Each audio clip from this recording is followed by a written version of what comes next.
Hello everyone, welcome to our channel. ये आज हम लोग सिविक्स का 4th चैप्टर करते हैं जिसका नाम है की elements of a democratic government. इसमें हमारे ऑब्जेक्टिव्स रहेंगे की element of a democratic government, second है पार्टिसिपेशन, फिर other ways of participating, fourth है need to resolve conflict and last है इक्वालिटी एंड जस्टिस।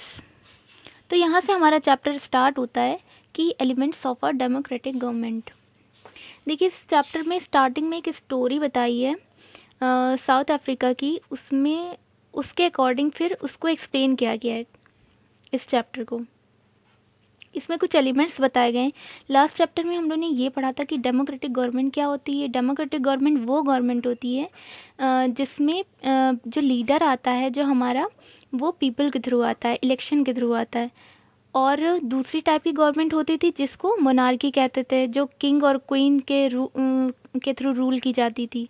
तो ये दो टाइप की गवर्नमेंट हम लोग ने पढ़ी थी लास्ट लेक्चर में। अब क्योंकि हमारे इंडिया में डेमोक्रेटिक गवर्नमेंट है इसलिए इसको हम लोग ने फिर थोड़ा सा डिटेल में पढ़ेंगे। तो यहाँ से हमारी स्टार्ट होती है। South Africa is a country that has people of several races. There are black people who belong to South Africa, whites who came there to settle, and Indians who came as laborers and traders. South Africa एक country है, ये दिखा रहे हैं, ये एक पूरा world map है। हमारा इंडिया यहाँ पर है, ये पूरा एशिया है, और ये ऑस्ट्रेलिया है, ये अफ्रीका है, और ये साउथ अफ्रीका है। ये इधर नॉर्थ अमेरिका और ये साउथ अमेरिका। तो ये हमारा वर्ल्ड मैप है। तो जो बात है यहाँ पे, जो स्टोरी इन्होंने स्टार्टिंग बताई है वो साउथ अफ्रीका की बताई है। तो ये कह रहे हैं कि ये कंट्री थी जहाँ पे बहुत सारे रेसेस होते थे। रेस मतलब वंश होता है।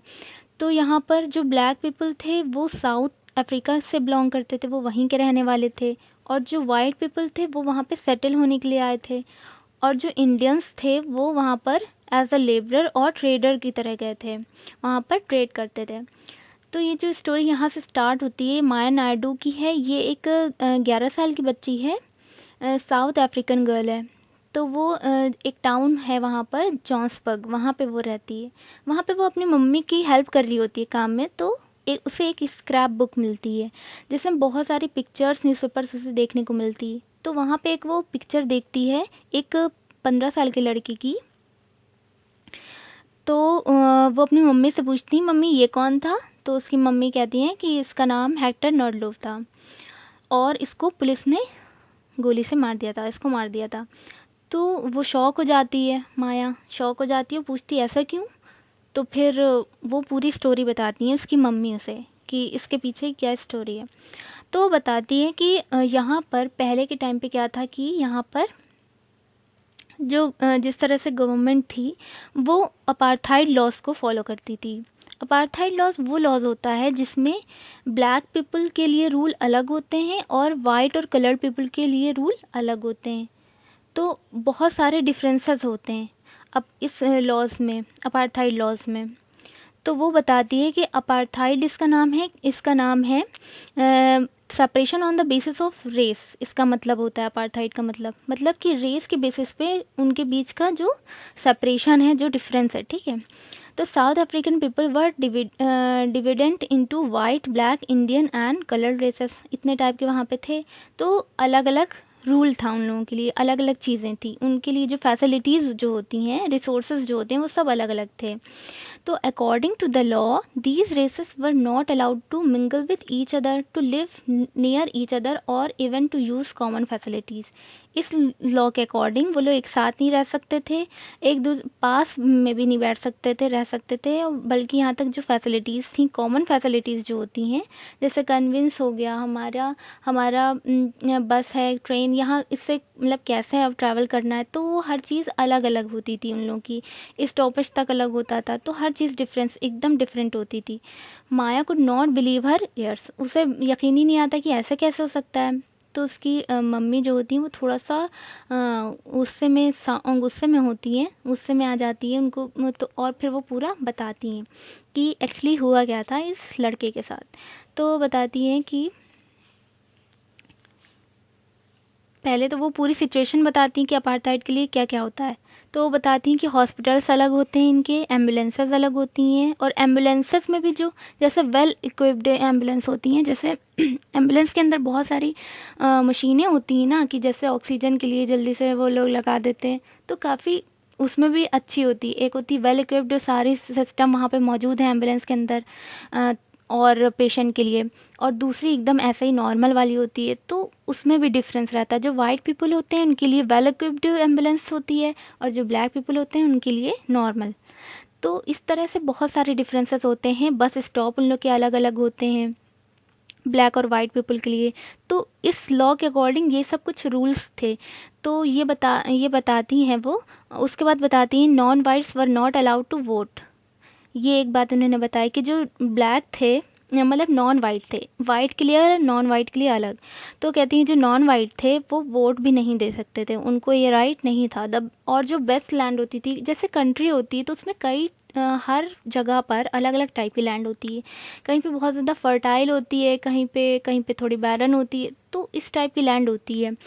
तो जो अच्छी होती थी, मतलब बेस्ट लैंड होती थी कंट्री की, वो वाइट पीपल के लिए रिजर्व रहती थी, और जो नॉर्मल या बेकार टाइप की लैंड होती थी वो वहाँ पर दूसरे लोग नॉन वाइट रहते थे। तो ये सब बहुत ज़्यादा डिफरेंस था, मतलब इक्वालिटी नहीं थी एकदम भी वहाँ पे रेसेस के बेस पर। तो इस रूल के अकॉर्डिंग ये सब तो हो गया। One black township was the south western township और सोवेटो। तो एक ब्लैक वालों के लिए एक टाउनशिप था जिसका नाम था सोवेटो। वहाँ पर हेक्टर नॉडलो वहीं का रहने वाला था। तो वहाँ पर क्या होता है कि एक प्रोटेस्ट होता है, सारे क्लासमेट्स मिलकर एक प्रोटेस्ट करते हैं। उसके अकॉर्डिंग उस प्रोटेस्ट में ये होता है कि अफ्रीकन्स लैंग्वेज को बढ़ावा देने के लिए स्कूल प्रमोट कर रहा होता है। लेकिन ये लोग प्रोटेस्ट जो करते हैं इसलिए करते हैं कि अफ्रीकन लैंग्वेज तो बढ़े ही बढ़े, लेकिन साथ में जो ब्लैक पीपल वालों की जो लैंग्वेज है जूलू, इसका नाम होता है जूलू, जो ब्लैक पीपल लोग बोलते हैं उनके लिए, तो उस लैंग्वेज को भी आगे सीखने के लिए प्रमोशन करना चाहिए, उसको भी प्रमोट करना चाहिए। ये लोग इसलिए स्ट्राइक करते हैं, प्रोटेस्ट करते हैं। तो वहाँ पर पुलिस आती है और पुलिस मारना शुरू कर देती है, बहुत ही ज़्यादा मर्सिलेसली, मतलब बहुत ही ज़्यादा बेरहमी से मारना शुरू करती है और भीड़ को, और वहाँ पर उसको मार देती है, बुलेट लग जाती है, उसे मार देती है हेक्टर को। तो ये जो पूरा ये मैसेकर होता है, ये पूरा 30 अप्रैल 1976 को होता है। तो उसके बाद है, ये स्टोरी यहाँ पे ख़त्म हो जाती है। The African National Congress, a group of people who led the struggle against apartheid and their most well known leader Nelson Mandela. आप लोग ने नाम सुना होगा इनका। तो ये जो थे वो अपार्थाइड लोगों के लिए बहुत ज़्यादा इन्होंने स्ट्रगल किया है, उनको राइट दिलाने के लिए, इक्वालिटी लाने के लिए बहुत ज़्यादा इन्होंने स्ट्रगल किया है। ये उनके लीडर थे for the apartheid system for several years. Finally, they succeeded, and in 1994, South Africa became a democratic country in which people of all races were considered equal. Finally क्या होता है, इनको सक्सेस मिलती है नेल्सन मंडेला को, और 1994 में democratic country बन जाती है अफ्रीका। मतलब यहाँ पे सारे राइट, जो जितने भी राइट हैं, सारे जो भी इनका रूल है पूरा, वो सब लोग फॉलो करेंगे। कोई भी रेसेस के अकॉर्डिंग कोई भी डिफ्रेंशिएट नहीं होगा। तो उसके आगे है, let us now try to understand what a democratic government means to all of us. अब हम लोग ये समझते हैं कि डेमोक्रेटिक गवर्नमेंट क्या मतलब है हम सब के लिए इसका। तो यहाँ पर एलिमेंट्स यहाँ से स्टार्ट होते हैं। तो सबसे पहले हम देखते हैं participation. Why do we have regular elections. सबसे पहले बात आती है कि रेगुलर इलेक्शंस क्यों होते हैं, क्यों ज़रूरी हैं। ठीक है, इसको समझते हैं। You have already read in the previous chapter that people make the decision in a democracy. People अपना डिसीजन देते हैं, ठीक है, through voting in election. people elect leaders to represent them. These representatives take decisions on behalf of the people. तो इसमें इन्होंने ये बताया कि लास्ट चैप्टर में हम लोगों ने पढ़ा है कि पीपल ही डिसीज़न लेते हैं अपनी डेमोक्रेसी में। ठीक है, हमारी डेमोक्रेसी में कैसे, वोटिंग के थ्रू, इलेक्शन के थ्रू अपने लीडर्स को रिप्रेजेंट करते हैं उनको, और जो रिप्रेजेंटेटिव्स जो होते हैं वो डिसीज़न लेते हैं पीपल के बिहाफ पे, उनके लिए, कि उनकी क्या ज़रूरत है वो देखकर अपने हिसाब से वो फिर उनके लिए चीज़ें रिसोर्सेज, फैसिलिटीज़ ये सब प्रोवाइड करते हैं। In doing so it is assumed that they will keep in mind the voices and interest of the people. वो पीपल के इंटरेस्ट और वॉइसेस को समझ कर, उसको सोच समझ कर, देख कर वो काम करते हैं, जो हमारे रिप्रेजेंटेटिव होते हैं। All governments are elected for fixed periods. हमारी जो क्या होता है कि जो गवर्नमेंट होती है वो इलेक्ट होकर आती है फिक्स्ड पीरियड के लिए। वो पीरियड इंडिया में कितना है, 5 ईयर्स है। 5 ईयर्स के लिए एक गवर्नमेंट आती है हमारी। उसके बाद फिर से इलेक्शन होता है और दूसरी गवर्नमेंट आती है। अगर मान लीजिए गवर्नमेंट अच्छा काम कर रही है तो दूसरी बार भी उसी को लीडर बनाते हैं लोग वोटिंग के थ्रू। तो ये जो चीज़ है ये दिखाता है कि पीपल के अंदर कितनी पावर है हमारे लीडर को लीड करने के लिए। अब इसको एक बार पढ़ लेते हैं। All governments are elected for fixed periods in India. This period is 5 years. Once elected governments can stay in power only for that period. If they want to continue to be in power, then they have to be re-elected by the people. This is a moment when people can sense their power in democracy. In this way, the power of the government gets limited by regular elections. ठीक है, तो मतलब हमारे पास ये power होती है कि हम दोबारा उस गवर्नमेंट को लाएंगे या नहीं, हमारे पास ये पावर होती है। तो ये रेगुलर इलेक्शंस जो होते हैं ये 5 ईयर्स के लिए होते हैं, और अगर गवर्नमेंट हमें सही लगती है, अच्छा काम करती है, तो हम उसको री इलेक्ट करते हैं। ज़रूरी नहीं है कि वो अच्छा काम करे तो वो खुद से उसके पास पार आ जाए कि वो नेक्स्ट टाइम भी खुद ही आएगी, ऐसा नहीं है। चुनना, चूज़ करना हमें ही होगा, ये पीपल के पास पार होती है। अदर वेज ऑफ पार्टिसिपेटिंग, कुछ और भी तरीके होते हैं, इनको समझते हैं। Elections are usually held once in 5 years. Besides voting, there are other ways of participating in the process of government. People participate by taking an interest in the working of the government and by criticizing it when required. क्या होता है कि जैसे मान लिए कोई government थोड़ा सा ठीक काम नहीं कर रही है तो उसको कुछ लोग जो होंगे उसके अगेंस्ट आवाज़ उठाएंगे, वॉइस उठाएंगे अपनी, और उसको क्रिटिसाइज़ करेंगे कि ये नहीं होना चाहिए, ये जो आप लोग कर रहे हैं, ठीक है।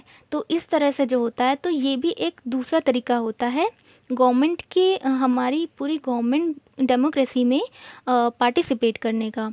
तो क्या ये एक यहाँ पर एक किस्सा बताते हैं। इन अगस्त 2005 when a particular government increase the money people had to pay for electricity, people expressed their disapproval very sharply. क्या होता है कि ये लोग इलेक्ट्रिसिटी का प्राइस बढ़ा देते हैं, सडनली इंक्रीज़ कर देते हैं 2005 में। तो जो पीपल होते हैं वो बहुत ही शार्पली, बहुत ही तेज़ी से उसको डिसअप्रूव करते हैं कि ये नहीं होना चाहिए। They took out rallies and also organise a signature of campaign. वो लोग रैलीज निकालना शुरू करते हैं। The government try to explain and defend its decision but finally listen to the people's opinion and withdrew the increase. ये बहुत important line है। क्या होता है कि गवर्नमेंट स्टार्टिंग में जब हम डिसअप्रूवल देना शुरू करते हैं रैलीज के थ्रू, स्ट्राइक्स के थ्रू, तो गवर्नमेंट क्या करती है, खुद को पहले डिफेंड करती है, उसे एक्सप्लेन करती है कि ऐसा उसने क्यों किया, क्यों प्राइस बढ़ाए। लेकिन फाइनली जो पीपल चाहते हैं, जो हम लोग चाहते हैं, वही डिसीज़न उस ओपिनियन को सुनती है, समझती है और फिर वही फाइनल करती है, और अपना जो इंक्रीज़ जितने उन्होंने बढ़ाए थे वो वापस ले लेती है। The government had to change its decision because it is responsible to the people. तो ये चीज़ आप लोग को क्लियर हो गई होगी। Next, there are many ways in which people express their views and make governments understand what actions they should take. These include dharnas, rallies, strikes, signature campaigns, etc.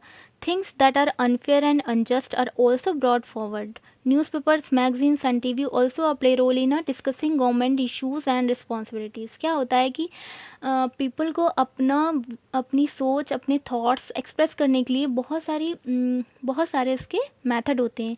जैसे धरने पे लोग बैठ जाते हैं, रैलीज निकालते हैं, स्ट्राइक करते हैं, सिग्नेचर कैंपेन्स।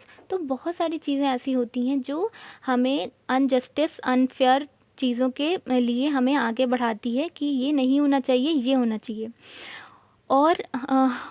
और हमारी गवर्नमेंट उसे सुनती है, समझती है और फिर अपना डिसीज़न लेती है। और यहाँ पर जो न्यूज़पेपर, मैगज़ीन्स, ये सब जो ब्रॉडकास्टिंग वाली चीज़ें हैं, टीवी, मीडिया है हमारा, ये सब जो हैं ये बहुत ही इनका इम्पोर्टेंट रोल होता है कि गवर्नमेंट क्या रिप्लाई कर रही है हमारे पीपल के ये रैलीज़ इन सब स्ट्राइक्स पे, वो उसके क्या इश्यूज़ हैं और उसकी क्या रिस्पॉन्सिबिलिटी है, पूरा गवर्नमेंट और पीपल के बीच में ये ब्रॉडकास्टिंग वाला रोल प्ले करती है। तो हमें ये बताती, हमें पता चलता है कि गवर्नमेंट ने हमारे इस पे क्या रिस्पॉन्स किया, और दूसरे पीपल्स को जो इसमें नहीं इन्वॉल्व हैं स्ट्राइक्स में, उनको भी पता चलता है कि दुनिया में क्या हो रहा है, यहाँ पर लोग क्या कर रहे हैं, किसके ख़िलाफ़ ये लोग अगेंस्ट में स्ट्राइक कर रहे हैं। तो ये सब चीज़ें जो होती हैं ये हमारी ब्रॉडकास्टिंग यूनिट की होती है। While it is true that a democracy allows people to participate, it is also true that not all section of people are actually able to do so.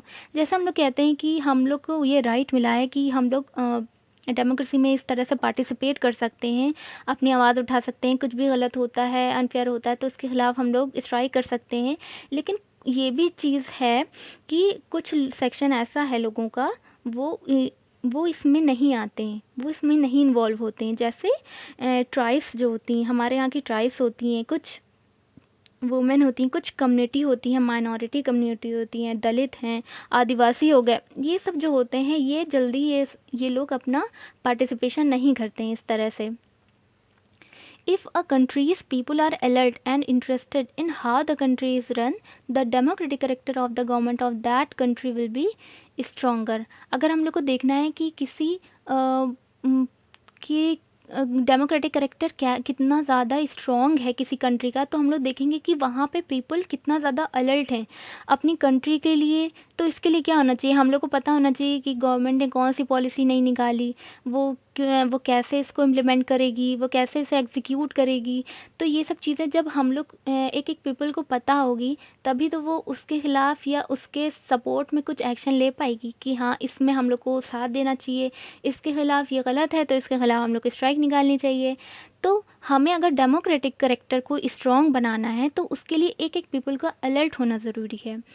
So the next time we see a rally winding through the streets of our cities and towns or villages, we should pause to find out what the rally is about, who is participating in it, and what they are protesting about. This will help to give us a sense of how our government works.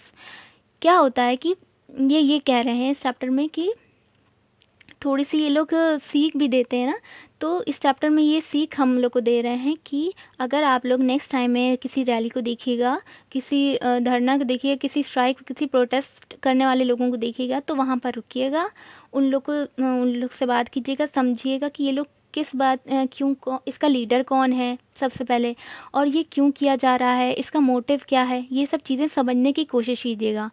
और फिर ये समझिएगा कि उस पर government कैसे काम कर रही है, तो ये सब चीज़ें आप लोग को समझ में आ जाएंगी। फिर हमारी नेक्स्ट हेडिंग है need to resolve conflict. In Maya's story you read about how conflicts can often lead to violence and death because one group decides that is all right to use force to prevent the other group from protesting. देखिए अब माया की story से हम लोग ने क्या समझा कि कैसे एक लड़का 15 साल का लड़के को मार दिया जाता है, क्यों, सिर्फ इस वजह से क्योंकि वो ब्लैक पीपल होता है, इसके पास वो राइट्स नहीं होते हैं। तो ये जो हमारे में डाइवर्सिटी होती है, हमारे जो इंडिया में जो डाइवर्सिटी है, जो कंट्री में डाइवर्सिटी है, तो ये कभी कभी ये बहुत ज़्यादा वायलेंट हो जाती है क्योंकि हम लोग अलग अलग तरह के हैं। तो अगर रूल्स उसके अकॉर्डिंग नहीं बने होंगे तो ये हमारे बीच डिफरेंशिएशन पैदा कर देती है, हम लोग के बीच डिस्क्रिमिनेशन पैदा कर देती है, जिससे क्या होता है, वायलेंस स्टार्ट हो जाता है, कन्फ्लिक्ट्स होता है और यहाँ तक कि डेथ तक हो जाती है लोगों की।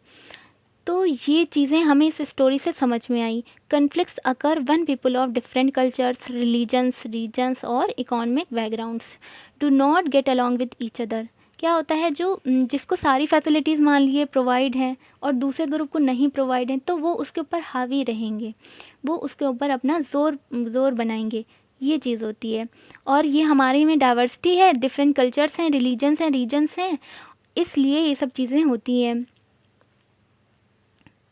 अब आगे पढ़ते हैं। People may use violent means to settle their differences, this leads to fear and tension among others living in an area. The government is responsible for helping to resolve conflicts. Government का ये काम है कि जो भी conflict हुआ हो उसको रिजॉल्व करना उसकी रिस्पॉन्सिबिलिटी है, क्योंकि ये सब चीज़ें जो होती हैं ये पीपल के बीच में फेयर टेंशन ये सब चीज़ें पैदा करती है.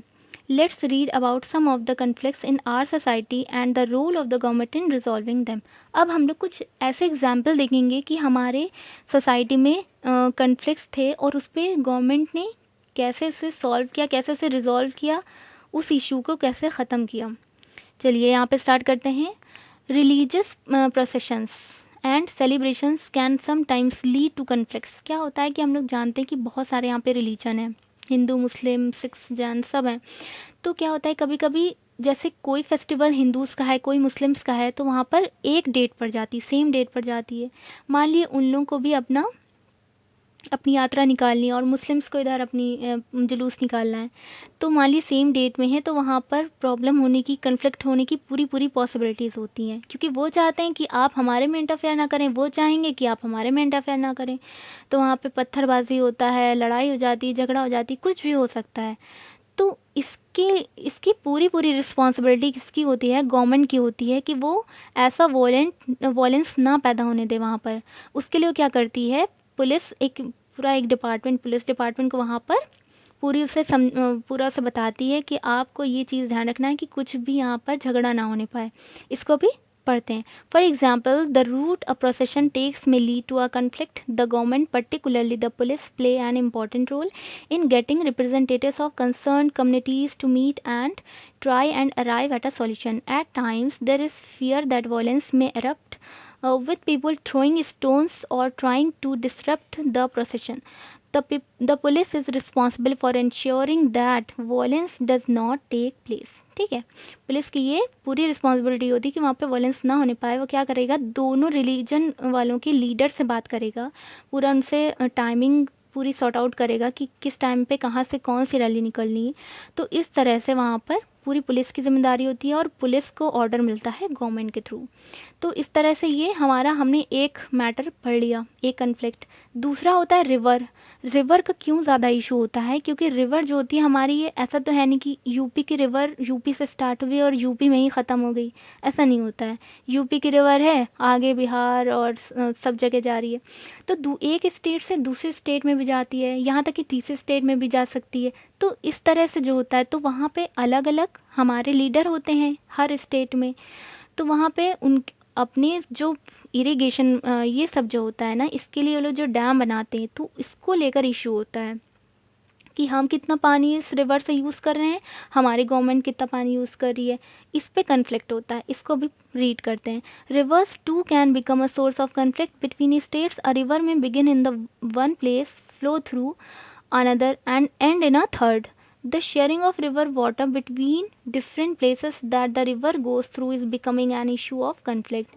For example, you may have heard about the Kaveri water dispute. आप लोगों ने एक डिस्प्यूट सुना होगा, कावेरी वाटर डिस्प्यूट सुना होगा. ये कर्नाटक और तमिलनाडु के बीच में है. The water stored in Krishna Sagar Dam in Karnataka is used for irrigating a number of districts and for meeting the needs of the city of Bangalore. Karnataka में एक डैम बना है इस रिवर के ऊपर, कावेरी रिवर के ऊपर, कृष्णा सागर डैम. तो वहाँ पे उस पानी का यूज़ किया जाता है इरिगेशन में, और बेंगलोर सिटी में भी. The water stored in Mettur dam in Tamil Nadu is used for crops grown in the delta region of their state. जो इस तमिलनाडु में जो डेल्टा रीजन है, वहाँ पर क्रॉप्स की ग्रो करने के लिए वहाँ पर मैटूर डैम के थ्रू वाटर स्टोर किया जाता है. तो तमिलनाडु में मैटूर डैम हो गया और कर्नाटका में कृष्णा सागर डैम हो गया. तो यहाँ पे अलग अलग तरीके से इन लोगों का यूज़ किया जाता है. A conflict arises because both dams are on the same river. Conflict यहाँ से अराइज होता है कि दोनों ही डैम एक ही रिवर पर हैं. अब क्योंकि हमने जैसे मैप हम लोगों ने समझा होता है, तो यहाँ पर साउथ साइड में ये कर्नाटका और तमिलनाडु है. तो तमिलनाडु हमारा नीचे है और कर्नाटका ऊपर है. तो अब इसको यहाँ पर देखते हैं. The downstream dam in Tamil Nadu can only be filled up if water is released from the upstream one located is Karnataka. अब चूंकि कर्नाटका ऊपर है तो वहाँ पर जब वो लोग वाटर को रिलीज़ करेंगे तभी तमिलनाडु उधर तमिलनाडु स्टेट में वहाँ पे डैम में स्टोर होगा, क्योंकि तमिलनाडु नीचे है तो अगर वो वाटर रिलीज़ नहीं करेंगे तो वहाँ पर प्रॉब्लम होगी. Therefore, both states can't get as much water as they need for people in their states. दोनों states का ये कहना है कि जितना हमारे people को जितना यूज़ ज़रूरत है उतना वो लोग उनको पानी नहीं मिलता है, उनको प्रोवाइड नहीं होता है पानी. This leads to conflict. ये conflict पैदा करता है. The central government has to step in and see that a fair distribution is worked out for both states. तो सेंट्रल गवर्नमेंट ने क्या किया कि इस चीज़ को पूरा समझा और फेयरली डिस्ट्रीब्यूट किया कि कितना पानी, कैसे पानी दोनों को इक्वली जाना चाहिए, दोनों स्टेट्स को मिलना चाहिए. अब ये लास्ट हेडिंग आती है equality and justice. One of the key ideas of a democratic government is its commitment to equality and justice. Equality and justice are inseparable. दोनों चीज़ें अलग अलग हैं. इक्वालिटी अलग होता है और जस्टिस अलग होता है. द अर्लियर प्रैक्टिस ऑफ, एक बार इसको बता देते हैं, इक्वालिटी ये है कि कोई भी एक रूल, कोई भी एक पॉलिसी है तो वो सबके लिए इक्वल है, किसी के लिए पार्शियलिटी नहीं, किसी के लिए वो रूल नहीं है, किसी के लिए है, तो इक्वालिटी इसको कहते हैं. और जस्टिस इससे कहते हैं कि मान लिए कोई भी रूल या कुछ भी गलत होता है किसी के साथ तो वहाँ पर उसको जस्टिस मिलना चाहिए. अगर उसके साथ गलत हुआ है तो उसे वो चीज़ मिलनी चाहिए और उसके लिए हम लोग वहाँ पर कोर्ट भी होता है और जस्टिस के लिए हम लोग कहाँ जाते हैं, कोर्ट जाते हैं, जैसा कि हम लोग ने इससे पहले वाले 3rd चैप्टर में पढ़ा था. चलिए, the earlier practice of untouchability is now band by law. ये प्रैक्टिस जो थी अनटचेबिलिटी वाली ये तो बैन हो गई है.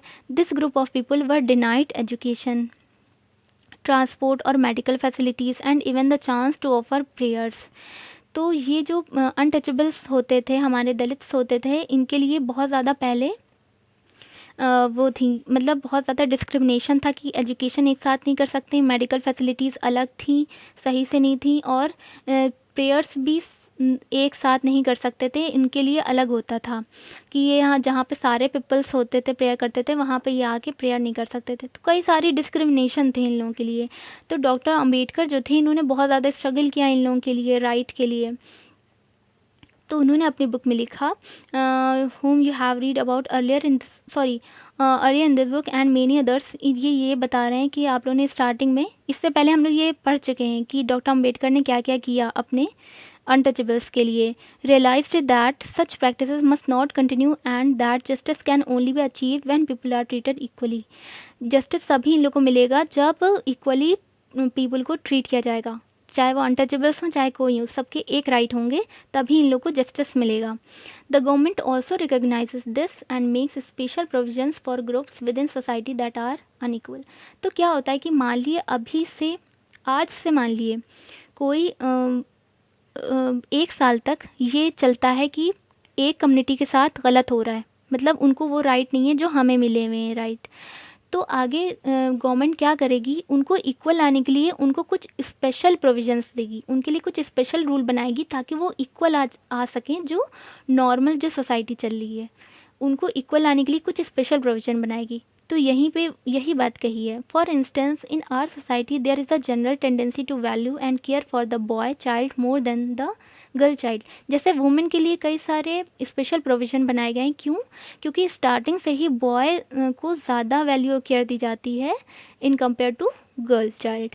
This means that society doesn't value the girl and boy child equally and this is unjust. ये गलत है. इन दिस कॉन्टेक्स्ट तो आपने इक्वालिटी समझ ली कि इक्वालिटी क्या है. In this context, the government steps in to promote justice by providing special provision that can enable girls to overcome the injustice that they are subjected to. Thus, it is possible that fees for girls might be waived or lowered in government schools और colleges. क्या हुआ कि equality तो आप लोगों ने समझ ली ना कि boys के लिए ज़्यादा चीज़ें, मतलब सब वैल्यू करती थी, केयर करती थी हर चीज़, और गर्ल्स के लिए वो सब नहीं था, उन लोगों के साथ गलत हो रहा था, अनजस्ट हो रहा था. तो उससे उन लोगों को निकालने के लिए, प्रमोट करने के लिए गर्ल्स के लिए कुछ स्पेशल प्रोविज़न बनाया गया है, जिसमें उन लोगों की जैसे एजुकेशन के लिए फ़ीस कम रखी गई और फ्री कर दिया गया कहीं कहीं, ताकि वो लोग बॉयज़ के इक्वल आ सकें। तो ये हो गई इक्वालिटी, और ये गवर्नमेंट का ये जस्टिस हुआ कि वो प्रमोट कर रही है गर्ल्स को इस इक्वल लाने के लिए। तो जस्टिस और इक्वलिटी समझ में आ गया होगा। यहाँ पर हमारा चैप्टर ख़त्म होता है। तो हम लोग ने इस चैप्टर में ये सब पढ़ा, डेमोक्रेसी हमारी जो होती है उसके कुछ एलिमेंट्स पढ़े, इसके कुछ फीचर्स पढ़े हम लोग ने। तो और इससे पहले वाले चैप्टर्स अगर आप लोग को पढ़ना है तो डिस्क्रिप्शन में देख लीजिएगा, उसमें लिंक्स हमने दे दिए हैं। और हम लोग मैथ्स, हिस्ट्री, साइंस रेगुलरली हम लोग वीडियोस डाल रहे हैं। तो अगर आपको अच्छा लगे तो प्लीज़ लाइक कीजिए, शेयर कीजिए, और थैंक यू सो मच।